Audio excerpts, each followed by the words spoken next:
Bismillahirrahmanirrahim. Assalamualaikum warahmatullahi wabarakatuh. Selamat pagi Bapak dan Ibu.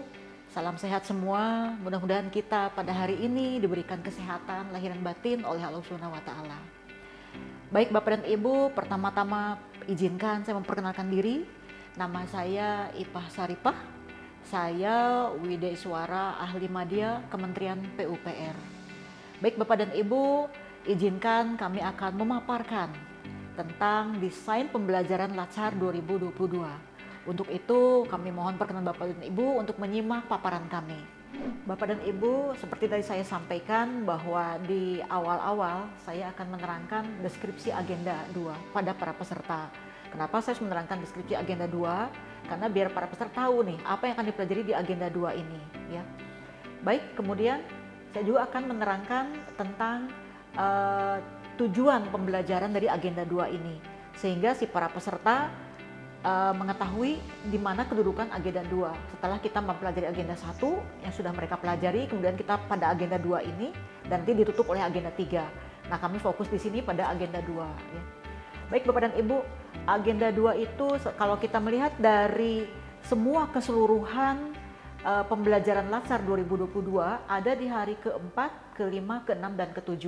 Jadi di sini kami akan fokus apa yang akan dipelajari pada hari ke-4. Pada hari ke-4 itu ada sinkronus sebanyak 2 JP dan asinkronus sebanyak 6 JP. Pada sinkronus 2 JP kami akan mencoba pertama memperkenalkan diri karena ini pertama kali bertemu dengan para peserta walaupun daring ini Bapak dan Ibu. Kemudian kami akan mencoba menghidupkan suasana supaya para peserta ini merasa nyaman untuk belajar selama 2 JP dengan kami. Kemudian setelah itu kami akan mencoba menggali potensi dari para peserta apa yang sudah mereka pelajari di MOC. Jadi kami akan memberikan kesempatan setiap orang, karena di sini hanya 10 peserta, setiap orang untuk menceritakan pengalamannya.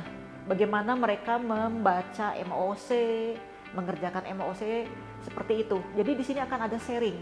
Nah, waktunya kita alokasikan terbanyak di sini karena saya ingin mengetahui sampai seberapa jauh pemahaman dari para peserta tersebut. Ya. Nah, setelah itu kita akan menggayat juga para peserta ini kepada diskusi-diskusi yang nantinya menuntut kepada tugas. Karena setelah mereka mempelajari MOC, kami akan memberikan tugas untuk kelanjutan mereka di asinkronus. Jadi di asinkronus ini yang hari pertama agenda 1 ini mereka akan melakukannya selama 6 JP. 6 JP itu terbagi menjadi tugas individu dan juga tugas kelompok ya.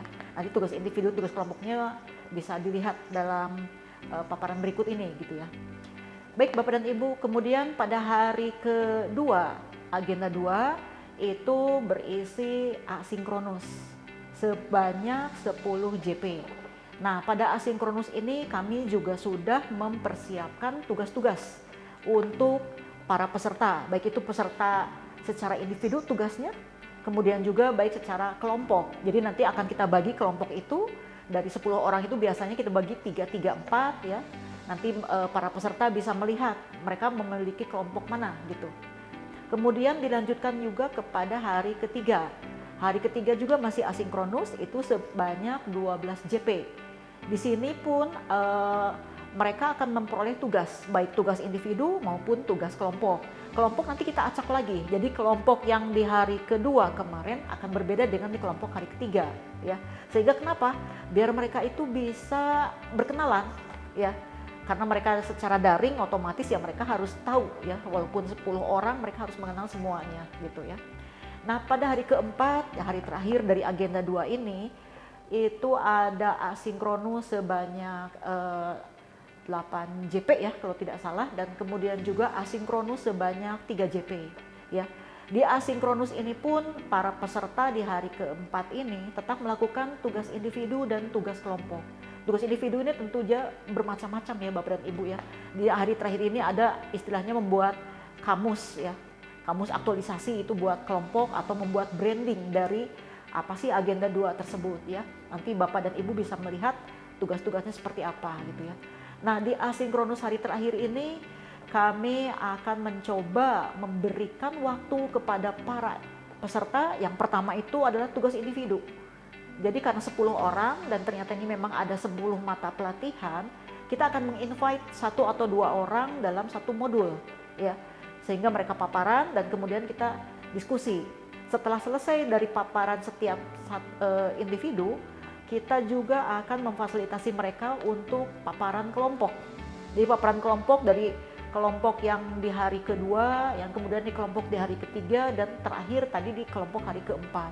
Jadi kelompok ini akan presentasi dan nanti kelompok yang lain akan memberikan tanggapan. Seperti itu yang akan kita coba di hari keempat. Setelah semuanya memberikan paparan, baik itu secara individu atau kelompok, nanti kita akan melakukan pembulatan Bapak dan Ibu. Jadi di sini ada pembulatan diskusi sebetulnya apa sih dari setiap agenda itu. Pembulatan apakah dari berorientasi pelayanan itu seperti apa intinya. Jadi intisari-intisarinya kita akan diskusikan seperti itu. Dan akhirnya kita semua akan memberikan apresiasi kepada semua peserta yang sudah berusaha untuk mendalami pembelajaran agenda 2 ini. Ya, baik Bapak dan Ibu, itu yang paparan singkat dari kami, apa yang akan kami lakukan selama 4 hari pembelajaran agenda 2 Latsar 2022. Akhirnya kami mohon maaf lahir dan batin apabila ada hal kurang yang berkenan, dan saya mengucapkan wabillahi taufiq wal hidayah. Wassalamualaikum warahmatullahi wabarakatuh.